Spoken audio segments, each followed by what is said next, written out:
नमस्कार दोस्तों, आपका स्वागत है हमारे चैनल डिवाइन बुद्धा विजडम में। दोस्तों, हमारे जीवन में दुख तो बहुत आता है और यह दुख सबके जीवन में आता है, मगर हम अपनी जिंदगी में दुख से बहुत परेशान हो जाते हैं। तो दोस्तों, आज हम आपके लिए लेकर आए हैं गौतम बुद्ध की एक ऐसी कहानी जो आपके दुखों को दूर कर सकता है। दुख की घड़ी में हमें क्या करना चाहिए जानते हैं गौतम बुद्ध से। तो चलिए कहानी शुरू करते हैं। अरुण नाम का एक व्यक्ति अपने जीवन से बड़ा निराश था। उसकी निराशा का कारण यह था कि वह अभी तक कुछ नहीं करता था। उसके घर वाले उसे दूसरों का उदाहरण देकर ताने मारते थे कि वह सब तो कामयाब हो गए और तू यही का यही है। जब भी वह कहीं बाहर जाता तो लोग से उससे पूछते कि तुम क्या कर रहे हो, और उसे यह कहने में बहुत शर्म महसूस होती कि वह अभी कुछ नहीं कर रहा, कुछ करने की कोशिश कर रहा है। धीरे धीरे उसने लोगों से मुंह छुपाना शुरू कर दिया। उसका दुख इतना बड़ा था कि उसको लगता कि वह धरती पर बोझ है और उसके बस में कुछ भी करना नहीं है। वह कुछ कर ही नहीं सकता, तो वह जीकर क्या करेगा? उसे मर जाना चाहिए। वह अकेले में बैठकर रोता और भगवान को दोष देता। एक दिन उसने नगर में एक गुरु को देखा जो दुख के ऊपर अपना प्रवचन दे रहे थे। गुरु ने कहा, दुख एक गुरु की तरह होता है जो आपको जीवन के बारे में समझाता है और बताता है। यह आपको सही से जीने का तरीका देता है। आप चाहे तो दुख रूपी गुरु से जीवन जीना सीख सकते हैं या दुख में डूबकर बैठकर रो सकते हैं। दुख की पीड़ा अनंत होती है। दुख की घड़ी में क्या करें? अरुण भी यह बातें सुन रहा था। उसने गुरु से कहा, दुख कुछ सिखाकर नहीं जाता बल्कि पीड़ा देकर जाता है। दुख की पीड़ा अनंत होती है। ऐसा लगता है कि इसके बाद कुछ नहीं मिलने वाला, कुछ नहीं होने वाला। मृत्यु भी उसके सामने कम लगती है। गुरु ने कहा, क्या दुख है तुम्हें? अरुण ने अपनी सारी परेशानी गुरु को बताई और कहा, क्या मेरे दुख का आपके पास कोई समाधान है? गुरु मुस्कुराए और गुरु ने कहा, जब तुम्हारे जीवन में असली दुख आए तब मेरे पास आना, मैं उसका समाधान अवश्य करूंगा। यह कहकर गुरु वहां से चले गए। सबल ने सोचा, क्या मेरा दुख असली नहीं है? क्या यह दुख जो मैं झेल रहा हूं दुख नहीं है? कोई भी मेरे दिल का दर्द नहीं समझता। अपने दुखों से परेशान होकर अरुण ने एक निर्णय लिया कि वह कुछ करके दिखाएगा। उसने एक छोटा सा व्यापार आरंभ किया। उसे उसके व्यापार में सफलता नहीं मिल रही थी, पर उसके घर वाले बहुत खुश थे कि वह कुछ तो प्रयास कर रहा है। धीरे धीरे उसे सफलता मिलने लगी और फिर उसने रफ्तार पकड़ ली। वह 2 वर्ष के भीतर ही एक बड़ा व्यापारी बन गया। अब अरुण के आसपास काफी लोग थे जो उसे पसंद करते थे, जो उसकी चिंता करते थे, जो उसके कार्यों की सराहना करते थे, प्रशंसा करते थे। उसके माता पिता भी अपने बेटे की प्रशंसा करते थकते नहीं थे। उसके मित्रों की संख्या दिन ब दिन बढ़ती जा रही थी। वह बहुत खुश था। अपनी जिंदगी में पड़ोस के कुछ मित्रों ने उसे समझाया कि जब वह बड़ा व्यापारी बनकर इतना सुखी रह सकता है तो सोचो, अगर तुम इस नगर के, इस राज्य के सबसे बड़े व्यापारी हो जाओ तो कितना पास, कितने लोग तुमसे जुड़ेंगे, कितना यश तुम्हारा फैल जाएगा। स्वयं राजा भी तुम्हारी तारीफ करेंगे और जरूरत पड़ने पर तुमसे ही धन उधार लेंगे। यह बात अरुण के मन में बैठ गई और अब वह और अधिक प्रयास करने लगा। लेकिन यह सब कुछ उसे बहुत जल्दी चाहिए था।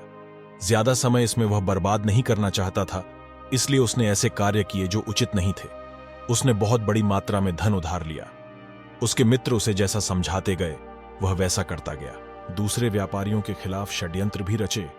अब उसके जीवन का सुकून कहीं चला गया था। उसे रातों को नींद नहीं आती थी। वह हमेशा कुछ उधेड़-बुन में लगा रहता था। सुख साधन की सारी वस्तुएं होने के बाद भी उसे किसी में सुख नहीं मिल रहा था। एक दिन अरुण अपने रथ में बैठकर एक मार्ग से जा रहा था। रास्ते में उसने गुरु का आश्रम देखा। वह गुरु के पास पहुंचा और कहा, गुरुदेव, आपने कहा था कि असली दुख हो तो मेरे पास आना। मेरे जीवन में बहुत दुख है। मैं रात को सो नहीं पाता। अरुण गुरु को अपनी सारी बात बताई। गुरु ने कहा, जब तुम पहली बार मिले थे तब भी तुम किसी दुख में थे। उस दुख से तुमने क्या सीखा? अरुण ने कहा, मैंने सीखा कि केवल सोचने मात्र से कुछ नहीं होता। कर्म को अंतिम पड़ाव तक ले जाना आवश्यक होता है। अपनी सोच को साकार करने के लिए कर्म करना पड़ता है और केवल कर्म करने से कुछ नहीं होता। कर्म को अंतिम पड़ाव तक ले जाना आवश्यक होता है। चाहे रास्ते में कितनी भी बाधाएं आए, कितनी भी निराशा आए, चाहे ऐसा क्यों ना लगे कि अब कुछ नहीं होगा, तब भी यह मानकर कि जो कार्य मैं कर रहा हूं मैं इसमें सफल होकर ही रहूंगा। कर्म करना चाहिए। लोग केवल सफल व्यक्ति को ही महत्व देते हैं। बाकी सब चाहे कोई कितना भी अच्छा क्यों ना हो, इस दुनिया के लिए वो बोझ ही कहलाता है। अरुण की ये बातें सुनकर गुरु मुस्कुराए और गुरु ने कहा, जब तुम्हारे जीवन में असली दुख आए तब मेरे पास आना, मैं उसका समाधान अवश्य करूंगा। अरुण ने गुरु को एक घड़ा भेंट किया जो सोने के सिक्कों से भरा था। घड़े को देखकर गुरु ने कहा, इस घड़े को वहां उस पेड़ के नीचे गड्ढा खोद कर दबा दो। यह मेरे किसी काम का नहीं। अपनी सोच को साकार करने के लिए कर्म करना पड़ता है। अरुण ने ऐसा ही किया और वहां से चला गया। धीरे धीरे अरुण को व्यापार में घाटा होने लगा। उसकी धन संपदा धीरे धीरे घटने लगी और एक समय ऐसा आया जब उसके ऊपर बहुत कर्जा हो गया। पर वह निश्चिंत था, क्योंकि कर्जा उसके मित्रों द्वारा ही उसे दिया गया था। वह सोचता था कि उसके मित्र उसके बुरे समय में उसका साथ देंगे, पर ऐसा कुछ नहीं हुआ। सबसे पहले मित्रों ने ही अपना उद्धार धन उससे मांगना शुरू किया। न देने पर जान से मारने की धमकी भी दी।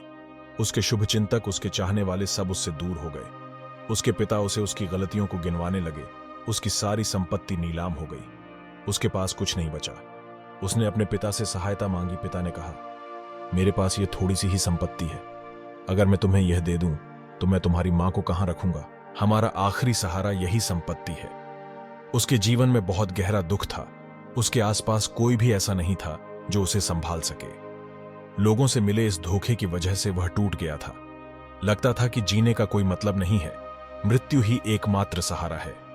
वह मरने के लिए एक नदी की तरफ जा रहा था।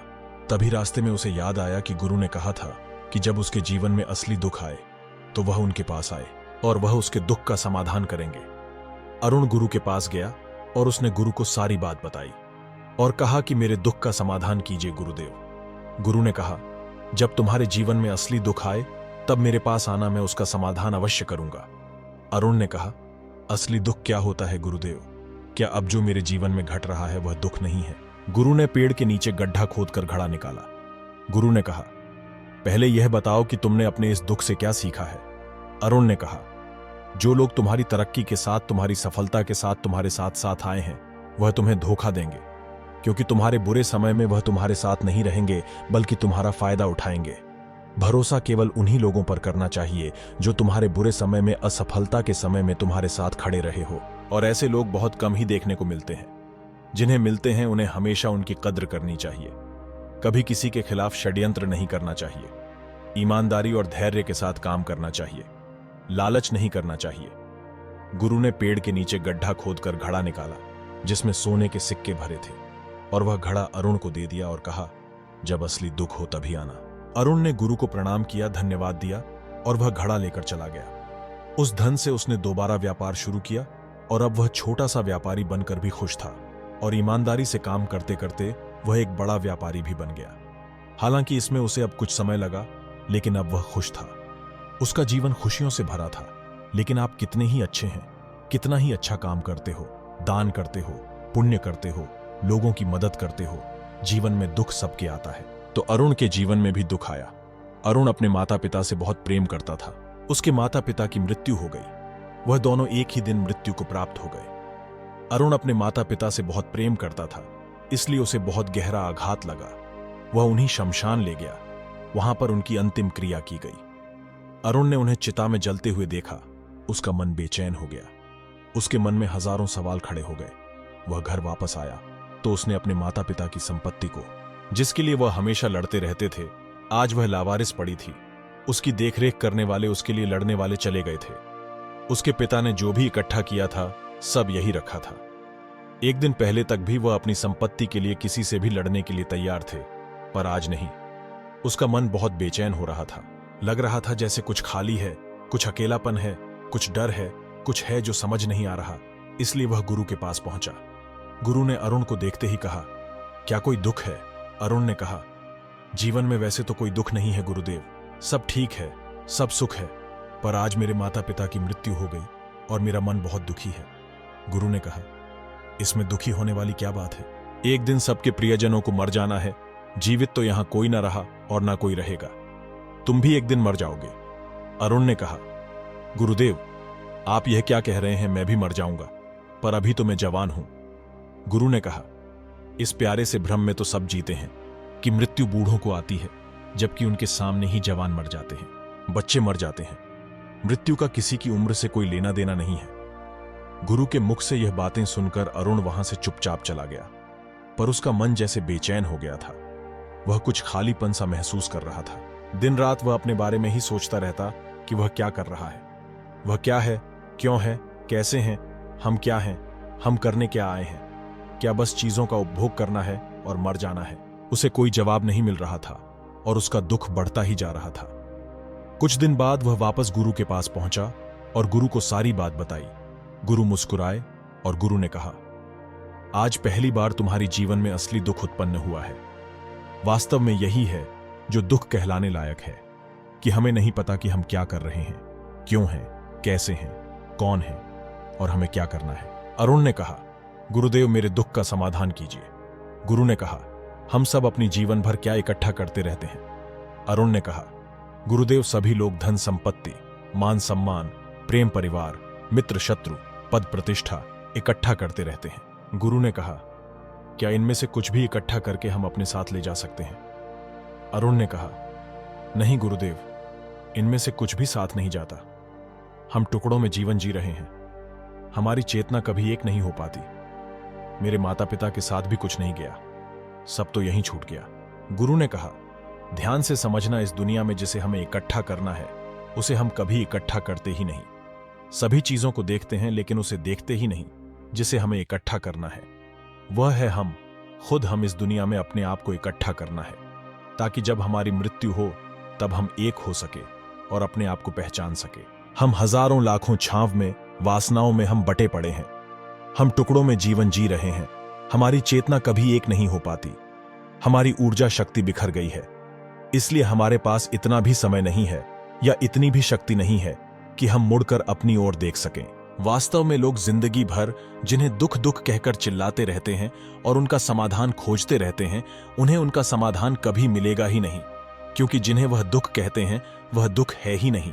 इसलिए यहां किसी को कभी उनके दुख का समाधान नहीं मिलता। वह बस एक परिस्थिति से छूटकर दूसरी परिस्थिति में फंस जाते हैं। जैसे वह पहली समस्या में रो पड़ते थे, वैसे ही वह दूसरी समस्या में रो पड़ते हैं। मृत्यु से पहले अपने आप को पहचान लो। हमेशा ही एक ही समाधान नजर आता है, वह है मृत्यु, पर वह भी कोई समाधान नहीं है। इसलिए इन सब का अगर परम समाधान चाहिए तो अपने आप को इकट्ठा करो, अपनी ऊर्जा को इस संसार से वापस खींचो, उसे एकत्रित करो, अपने ऊपर ध्यान दो, अपने पर ध्यान लगाओ। मृत्यु से पहले अपने आप को पहचान लो, ऐसे ही बिखरे हुए मत चले जाना। अरुण ने कहा, तो क्या गुरुदेव, हमें यह संसार छोड़ देना चाहिए, अपनी इच्छाओं को मार देना चाहिए, धन संपत्ति इकट्ठा नहीं करनी चाहिए, क्या हमें यहां किसी से प्रेम भी नहीं करना चाहिए? गुरु ने कहा, तुमसे इच्छाएं, कामनाएं और वासना ऐसी ही निकलती है जैसे पहाड़ से कोई पत्थर गिर रहा हो, जिस पर पहाड़ का कोई नियंत्रण नहीं है सिवाय देखने के और परेशान होने के और कुछ खोने के। जब तुम एकत्रित हो जाते हो तब जो भी तुम करते हो सब नियंत्रण में रहता है, तब इच्छाएं भी तुम्हारी इच्छा से निकलती है। अरुण ने कहा, गुरुदेव, आपने मेरे सच्चे दुख का निवारण कर दिया है, आपका बहुत धन्यवाद। अब मैं अपने आप को एकत्रित करूंगा गुरुदेव। मानव शरीर में बहुत ऊर्जा है, बहुत शक्ति है, पर यह बेकार की चीजों में बटकर रह गई है, व्यर्थ की चीजों में लगी रहती है। यह ऐसे ही है जैसे एक शक्तिशाली मशीन किसी बच्चे के हाथ में दे दी गई हो। जैसे आपने कभी देखा होगा, बच्चे कभी कभी बाइक पर या कार में बैठकर उसे चलाने का नाटक करते हैं।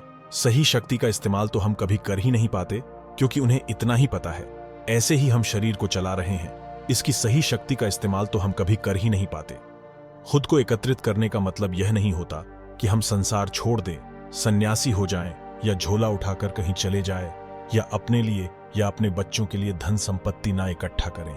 जैसे जब बच्चे बड़े हो जाते हैं तब वह बाइक या कार को चलाकर लंबी दूरी की यात्रा आसानी से कर सकते हैं, नहीं तो बाइक या कार वहीं खड़ी रहेगी और हमें यह वहम रहेगा कि हम कहीं जा रहे हैं, जैसा कि बच्चों को होता है, पर हम कहीं नहीं पहुंचते। बुद्ध का कहना है कि हर दुख की वजह तृष्णा यानी तेज इच्छा है, इसलिए किसी भी चीज के लिए तृष्णा नहीं रखना चाहिए। यानी कहा जा सकता है कि किसी चीज या इंसान से उम्मीद नहीं रखनी चाहिए। गौतम बुद्ध कहते हैं कि इस संसार में कोई भी प्राणी ऐसा नहीं है जिसे दुख ना हो। उनके मुताबिक दुख को एक सामान्य स्थिति समझना चाहिए, इसे खुद पर हावी नहीं होने देना चाहिए। इसलिए हर इंसान को दुखी होने पर चिंतित और परेशान नहीं होना चाहिए। इसके उलट खुद को खुश रखने की कोशिश करनी चाहिए। हर दुख को दूर करने का उपाय मौजूद होता है, निवारण के उपाय भी मौजूद है। दुख को दूर करने के लिए इंसान को भगवान बुद्ध के बताए गए सद्मार्ग यानी अष्टांगिक मार्ग को जानना चाहिए, जिससे कभी दुख महसूस नहीं होगा। तो दोस्तों, दुख की घड़ी में क्या करना चाहिए, गौतम बुद्ध के विचार हमने आपको बताए हैं। उम्मीद करते हैं कि आपको ये वीडियो पसंद आया होगा। वीडियो पसंद आया हो तो वीडियो को लाइक और हमारे चैनल को सब्सक्राइब जरूर करें।